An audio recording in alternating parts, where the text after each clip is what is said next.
Hi കൂട്ടുകാരെ, പുതിയൊരു വീഡിയോയിലേക്ക് എല്ലാവർക്കും സ്വാഗതം. അപ്പോഴേ ഇന്ന് കുറച്ച് മുളക് കിട്ടിയിട്ടുണ്ട്. കാന്താരി മുളക്, വെള്ളക്കാന്താരിയുടെ മുളകാണ്. അപ്പോൾ ഞാൻ വിചാരിച്ച് കൊണ്ടാട്ടം ഉണ്ടാക്കാമെന്ന്. മുളക് കൊണ്ടാട്ടം ഉണ്ടാക്കി, നല്ല വെയിലൊക്കെ ഉണ്ടല്ലോ, അപ്പോൾ ആ മുളകെടുത്ത് മുളക് കൊണ്ടാട്ടം ഉണ്ടാക്കി വെക്കാമെന്ന് വിചാരിച്ചു. മുളകെല്ലാം ഞാൻ കഴുകി എടുത്തുകൊണ്ട് വന്നതാണ്.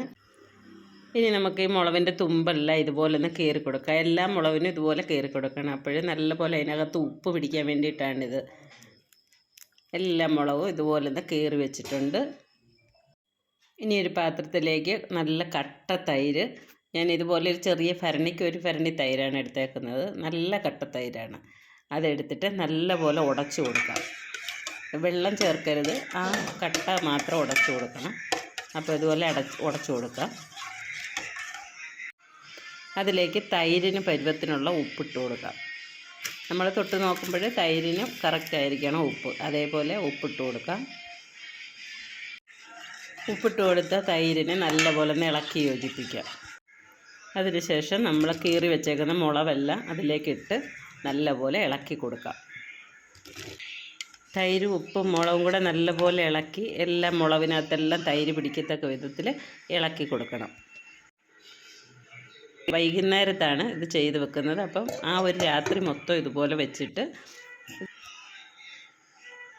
രാവിലെ തുറന്ന് നമുക്ക് വെയിലത്ത് ഒരു പാത്രത്തിലിട്ട് വെയിലത്ത് വെക്കാം.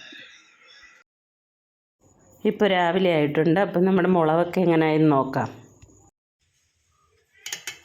അപ്പം തൈരും ഉപ്പും കൂടെ ഞാൻ ഒന്നുകൂടെ ഒന്ന് ഇളക്കി കൊടുത്തിട്ടുണ്ട്.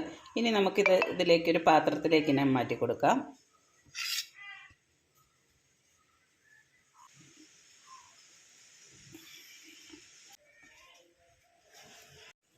അപ്പോഴിനി ഇത്രയും തൈരുണ്ട്. ഇത് നമുക്ക് അടച്ച് വെച്ചിട്ട് ഫ്രിഡ്ജിലോട്ട് എടുത്ത് വെച്ചേക്കാം. വൈകിട്ട് നമുക്ക് എടുക്കാം.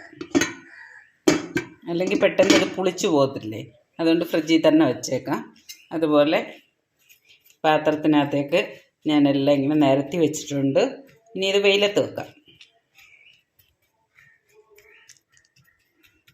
അപ്പോഴും നല്ല വെയിലുള്ളതുകൊണ്ട് പെട്ടെന്ന് അങ്ങ് ഉണങ്ങും. അപ്പോഴിത് വെയിലത്ത് വെക്കാം. ഇനി വൈകുന്നേരം ആയപ്പോഴത്തേനും മുളക് ഈ ഒരു പരുവായതേ ഉള്ളൂ. തൈരിട്ടേക്കുന്നത് കൊണ്ട് ഒന്ന് ഉണങ്ങി വരാനായിട്ട് ഇച്ചിരി സമയമെടുക്കും. അതുപോലെ ഇന്ന് വെയിൽ കുറവായിരുന്നു.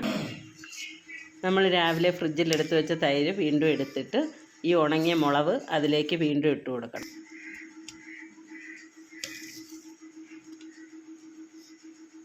തലേന്ന് നമ്മൾ ചെയ്ത പോലെ തന്നെ വീണ്ടും ആ തൈരിനകത്തിട്ട് നല്ലപോലെ ഇളക്കി വെച്ചിട്ട് അടച്ച് നമുക്ക് ഫ്രിഡ്ജിൽ വെക്കാം. ഇനി കാരണം ഇനി അത് തൈര് വെളിയിലിരുന്ന് കഴിഞ്ഞാൽ അത് പുളിച്ചു പോകത്തില്ലേ. അപ്പോൾ പിറ്റേ ദിവസം എടുക്കുമ്പോൾ അത് ഫ്രിഡ്ജിൽ തന്നെ എടുത്ത് വെച്ചേക്കണം.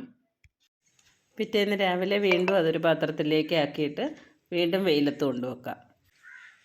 ഞാൻ 2 ദിവസം മുളകിട്ടപ്പോഴത്തേനും ഈ തൈരെല്ലാം തീർന്നിട്ടുണ്ട്.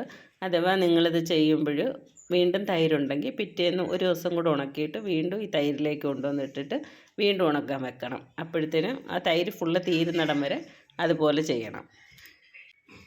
ഇന്ന് ഞാൻ ഉണക്കി എടുക്കാനുള്ള എളുപ്പത്തിന് വേണ്ടിയിട്ട് ഇത് 2 പാത്രത്തിലായിട്ട് മാറ്റിയിട്ടുണ്ട്. അങ്ങനെ ഒരു 4 ദിവസത്തെ വെയിൽ കൊണ്ടപ്പോഴേക്ക് നല്ല പോലെ മുളകുണങ്ങി നമ്മുടെ മുളക് കൊണ്ടാട്ടം റെഡി ആയിട്ടുണ്ട്. അപ്പോഴിനി നമുക്കിതൊന്ന് വറുത്ത് നോക്കണ്ടേ. ഞാനൊരു പാൻ അടുപ്പിലേക്ക് വെച്ചിട്ടുണ്ട്. അതിലേക്ക് കുറച്ച് വെളിച്ചെണ്ണ ഒഴിച്ച് കൊടുക്കാം.